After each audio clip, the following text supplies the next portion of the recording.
And joining us now, Senator Hugh Segal, the Conservative from Kingston, Frontenac, Leeds, and we're happy to have you in that chair tonight. Great to be here. Welcome back to TVO. I want to quote you to you, if I can. Here's because you've been at this for a while, and this is from an op-ed piece that you wrote a number of years ago.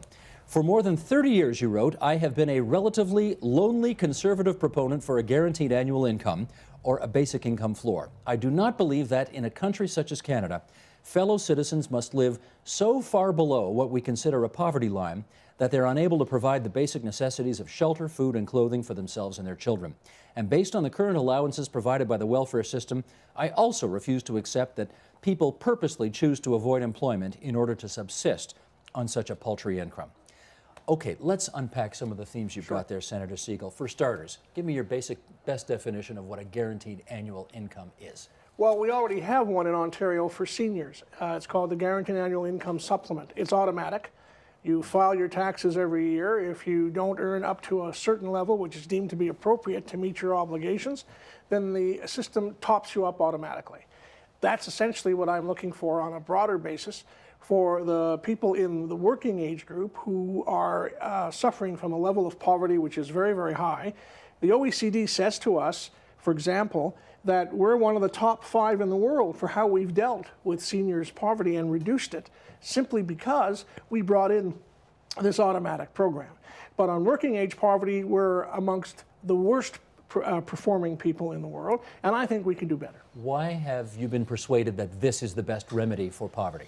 Because I see how the present programs are operating. Present programs cost, in total, transfers to people, not counting education and health, about $140 billion a year from our provinces and the federal government, yet the percentage of people living beneath the poverty line hasn't improved in a quarter of a century. So when you have a program that spends that kind of money and we don't achieve that kind of meaningful progress of any kind, I say to myself, as a conservative who's concerned about how taxpayers' money is spent, we can be doing this better, more efficiently, and more effectively. How do you know we've got old age security, we've got guaranteed pension plans, we've got employment insurance to some respect as a poverty alleviation plan? Let me tell you, we have made some progress. I talked about seniors, where we've done extremely well, although we should never be complacent. We're doing very well on intergenerational poverty, i.e. people who grew up in a poor household, but who've made some progress when they've gone to university, school, and others. But we now know that we are having less success with immigrants in their second generation than we did with previous generations. And we know that the actual percentage of people living beneath the poverty line isn't changing. It's at about 10%, 15% in rural Canada. Those are very high numbers. Those are 3 or 4 million of our fellow Canadians. Don Drummond from the TD Bank did a very detailed study in which he indicated that the cost to Ontario and to the country is about 7% of GDP for having so many people live beneath the poverty line. And that is because poverty is the best predictor of ending up in prison, which is very expensive at about $120,000 a year per person. Poverty is the best predictor of dropping out of school early. It's the best predictor of bad health outcomes. It's the best predictor of family violence. Therefore, if we are able to reduce the level of poverty, we can save money in other areas and also reduce some of these negative pathologies, which are very costly to our economy and to taxpayers generally. I've heard the guaranteed annual income also described as the negative income tax plan. What does that mean? Well, simply, whenever you have a tax refund in a system where you fill out your taxes and you get an automatic payout, if you don't reach a certain level, that's deemed to be a negative income tax. When that was suggested by Milton Friedman on the kind of far right of American economics, or by the Nixon administration, or by Bob Stanfield, that's what they meant. An automatic system that doesn't require level upon level of bureaucrats. In Ontario, the Ontario Works program, despite tremendous effort by hardworking income security officers, has 800 rules. 800 rules is no way to deal with poverty, and some of those rules are pretty obtuse, like a single mother, who constitutes the largest amount of people living beneath the poverty line, who applies for and gets accepted to a post-secondary institution to better her circumstance, applies to OSAP, she's cut off welfare right away. We know that getting someone into education is the best possible way of getting that intergenerational move that we want to achieve. So our present system is rules-based, it's based on micromanagement, it's wildly costly, and I think it's profoundly inefficient.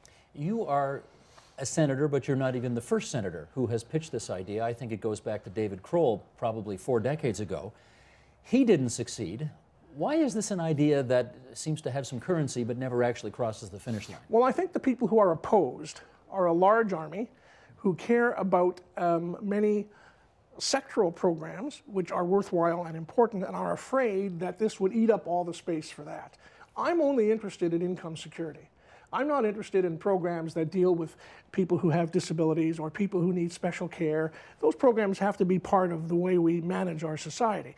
But I do know this, if everybody in Ontario who now is on welfare got topped up automatically by this kind of negative income tax just for filing their tax form, we'd have a lot of people no longer eligible for welfare, which would give the province the fiscal flexibility they need to invest in other kinds of programs, early childhood education, health prevention, things that are important, which provinces classically do not have. And in every single Canadian province, except for Newfoundland and Labrador, people on welfare live between 19 to 11,000 per family beneath the low-income cutoff or beneath the Fraser Institute's market basket assessment. So only Danny Williams has had the courage, to his credit, of bringing everybody up to LICO, to the low-income cutoff, because he believes that's what one should do. I think we are at a point, though, because we are looking for how to improve our economy, strengthen our innovation, where income security has to be on that same table. And 2013, 2014, the provinces and Ottawa have to renegotiate the transfer payment system. This is a very good time to have this debate and hope that some fresh thinking and ideas on a nonpartisan basis becomes part of that discussion. Well, you've raised the typically Canadian tricky question, which is this a federal problem or a provincial problem, and how could they possibly negotiate their way through this given the myriad of problems that are no doubt associated with it? Well, the answer is poverty is everybody's problem because we're all paying for it.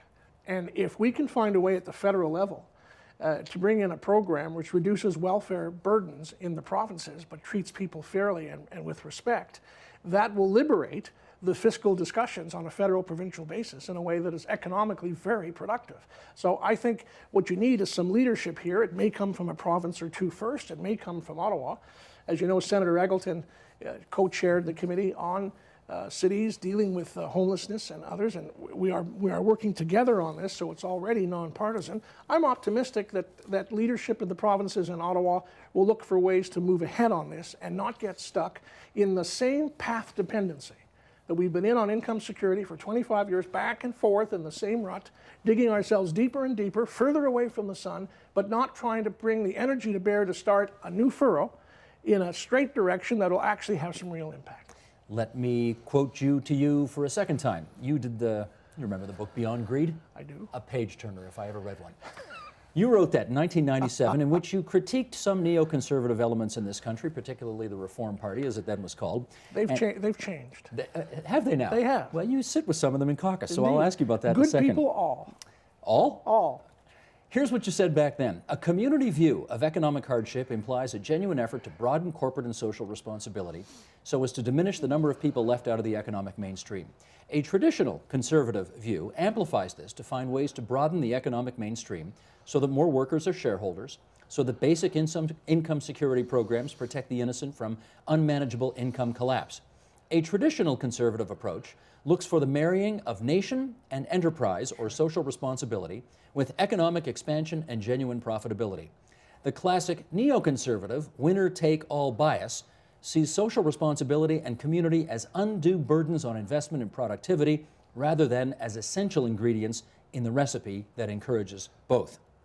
Okay, here's the question that comes out of that, because as we kind of kidded about a second ago, you do sit in a unified Conservative Party caucus right now that has elements of the old Reform Party, Canadian Alliance, Progressive Conservative Party, and so on. How do you convince some of those folks who you're talking about here, who you now sit with, and who would probably be ideologically opposed to this, that what you want is actually conservative and good? Well, first of all, you put the facts on the table so people can come to their own conclusion and evaluation.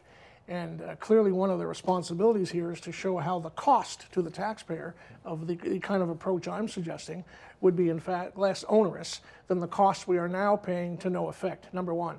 I'd quote Milton Friedman to my colleagues on the further right of the party who said, University of Chicago School of Economics some time ago, if you put the federal government in charge of the Sahara Desert, we would have a sand shortage in 3 years, right? And he was in favor of this on the far right of the American spectrum because he said, if you give poor people a chance to build their own lives with some base, they will do a better job than micromanaging, pettifogging bureaucrats can on their behalf. That's something which all conservatives understand. We don't believe in the ability of government to micromanage people's lives. We believe people will do a better job if given a base themselves. But some people think you're a conservative of a different era.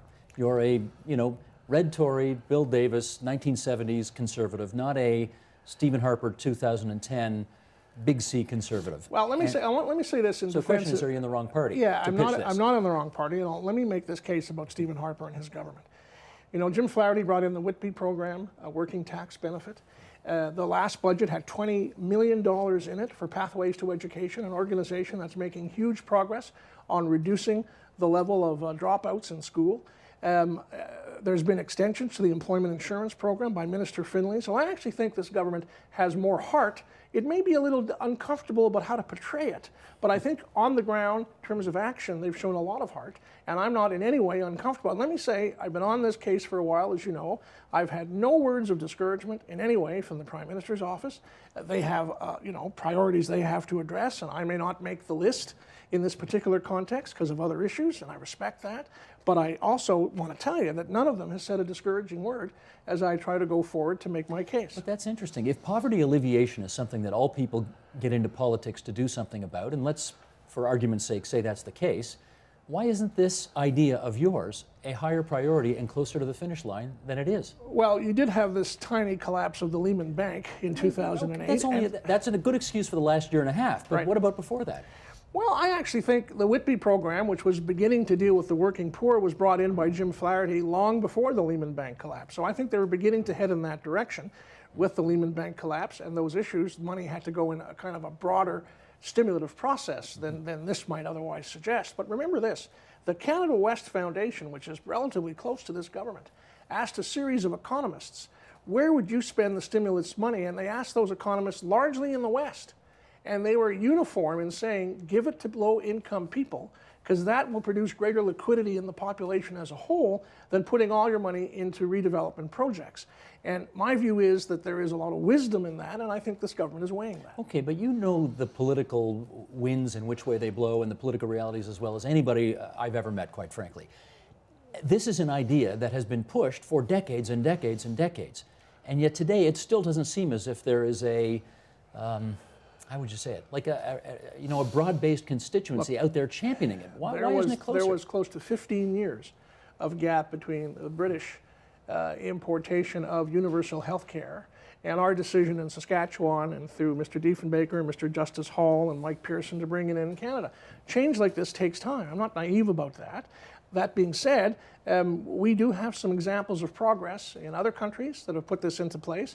That's why our report called for a green paper that would take a good hard look at how this might operate, detailed look at the costing issues, and bring business and the NGOs and the communities to the table so we do this together, we design this together. Steve, if we were sitting here in 1960 and I was talking about universal health care, you would say to me, perhaps, this is never going to happen. There's not a chance we'll get all the interest groups together. So you have to keep working on this. My term in the Senate is up in 2025, so I have a lot of work left to do, and I don't intend to give up. And a lot of time to do it. Indeed. Now, mind you, if his new Senate bill comes in and or do you get grandfathered there? If they say term limits at 8 years. I was appointed by Paul Martin, so I'm not part of that, but okay. I support the reforms 100%. Okay. Does it sound to you as if there is more support for this among unelected people such as yourself? You mentioned Art Eggleton, there are others, rather than elected people?